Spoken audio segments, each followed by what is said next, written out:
Bugbog ka sa pabo. Ayan, dito na naman kami sa aming manukan, guys. Bugbog sa pabo. Makiyak na naman kami sa bundok. Ayan, kalalaki na nila, guys. Ilang days lang kami hindi nagpunta dito, guys. Tignan nyo. Ang lalaki na nila. Super laki na, guys. Super laki na.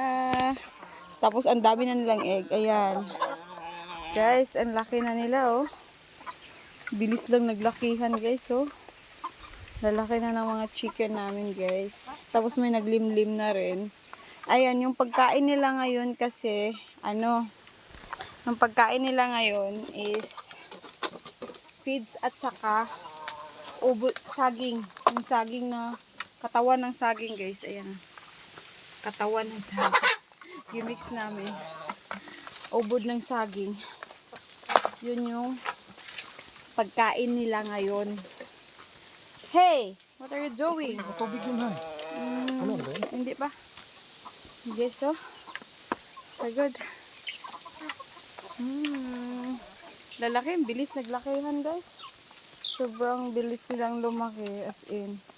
Ayun, oh, 3 months old pa lang. Yan. Bilis-bilis nang maglaki ng mga chicken namin. Ayan, si Naked Neck. Super laki na. Ilang kilo na kaya to? Mga 4 kilos na siguro yan si... So, marami na rin kaming egg. Super daming egg dito. 30, siguro 60 egg na. Siguro, incubate namin. I-try namin incubate kasi first time namin nagamit incubator. I-try namin yung 30 pieces na egg i-incubate. Impose pala ako. Bye guys. Thank you for watching.